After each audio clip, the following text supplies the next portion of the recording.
Le mois du Sacré-Cœur avec Sainte Marguerite Marie, 16e jour, divine prédilection du cœur sacré de Jésus, suite. Troisièmement, la plus mortifiée en sera la plus caressée.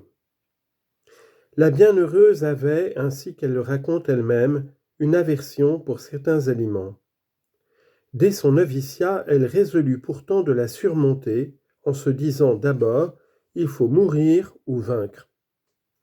Et après avoir imploré le secours de notre Seigneur devant le Saint-Sacrement, elle accomplit cet acte généreusement, sans autre considération ou arme que ces paroles « il ne faut point de réserve à l'amour ».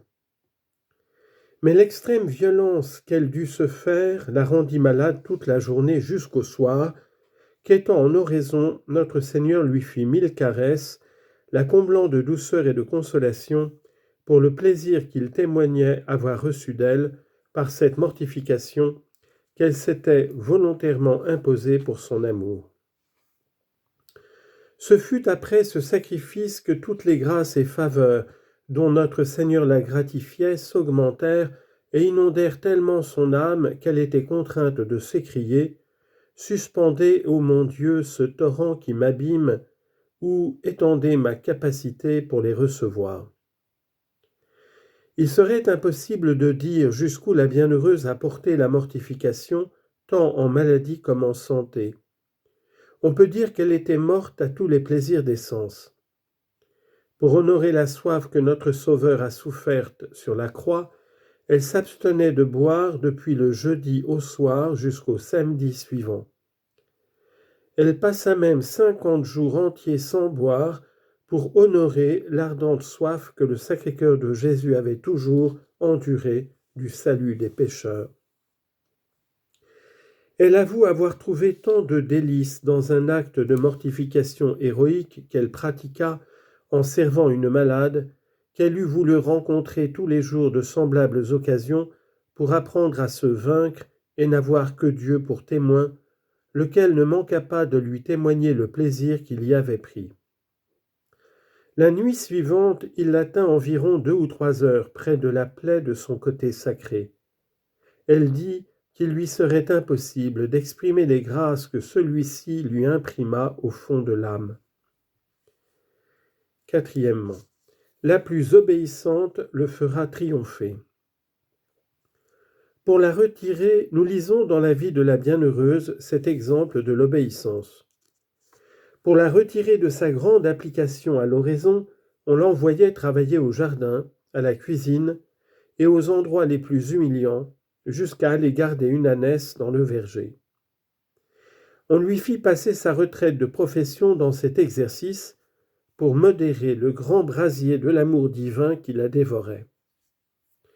Un jour, comme elle allait interrompre l'entretien dont notre Seigneur la favorisait, pour courir après l'ânesse et l'ânon, le divin Sauveur lui dit « Laissez-les faire, ils ne feront point de mal. » Elle obéit, pleine de foi. On vit de notre communauté les animaux à travers le potager, mais quand on voulut se rendre compte du dégât, il fut impossible de reconnaître aucune trace de leur passage.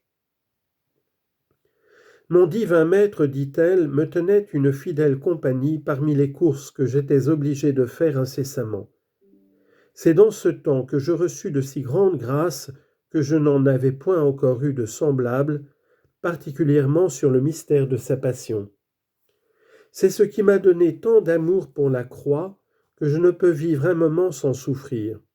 Mais souffrir en silence, sans consolation ni soulagement, et mourir avec ce souverain de mon âme, accablé sous la croix de toutes sortes de souffrances, ce qui a duré toute ma vie, laquelle, par sa miséricorde, s'est toute passée dans ces sortes d'exercices qui sont ceux du pur amour. Parlant de la vertu d'obéissance, la bienheureuse dit « Pour l'intérieur, vous obéirez fidèlement au mouvement de la grâce, pour les actes des vertus, et pour l'extérieur, vous obéirez amoureusement à ceux qui ont pouvoir de vous commander, pensant à ces paroles. Jésus-Christ a été obéissant, je veux donc obéir jusqu'au dernier soupir de ma vie. et vos obéissances seront pour honorer celles de Jésus-Christ au Saint-Sacrement. Si vous êtes fidèles à faire la volonté de Dieu dans le temps, la vôtre s'accomplira pendant toute l'éternité. En vérité, il me semble que tout le bonheur d'une âme consiste à se rendre conforme à la très sainte volonté de Dieu. C'est là où notre cœur trouve sa paix, notre esprit sa joie et son repos, puisque celui qui adhère à Dieu est fait un même esprit avec lui. Et je crois que c'est le vrai moyen de faire notre volonté, car son amoureuse bonté se plaît de contenter celle où il ne trouve point de résistance. Cinquièmement, la plus silencieuse en sera la mieux enseignée.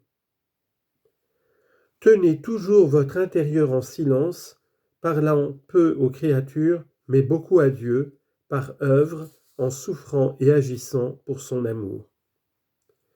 Vous tiendrez tous vos sens intérieurs et extérieurs dans le Sacré-Cœur de notre Seigneur, par le profond silence que vous leur imposerez.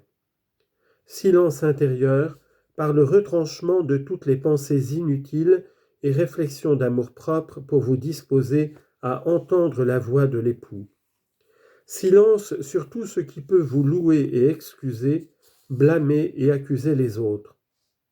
Silence sur les petites saillies que la nature immortifiée vous invite de faire pour témoigner votre plaisir dans les sujets de joie et votre mécontentement dans ceux de tristesse. Et ce silence sera pour honorer celui de Jésus solitaire au Saint-Sacrement. Par ce moyen, vous apprendrez à converser avec son Sacré-Cœur et à l'aimer en silence.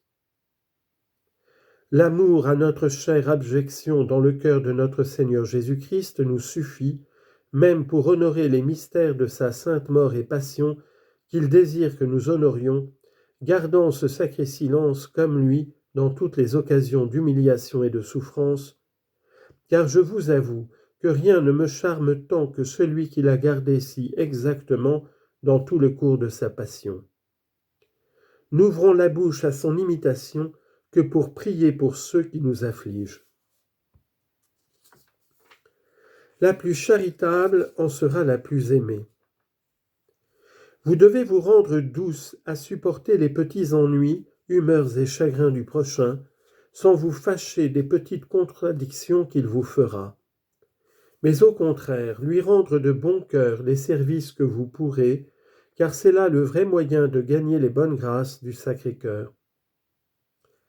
Cherchez l'occasion de le contenter par l'exercice de la sainte charité, en pensant et parlant toujours bien de votre prochain, assistant les pauvres selon votre pouvoir, spirituellement et corporellement, regardant Jésus-Christ dans leur personne, et ne leur rien faire que ce que nous voudrions nous être fait à nous-mêmes.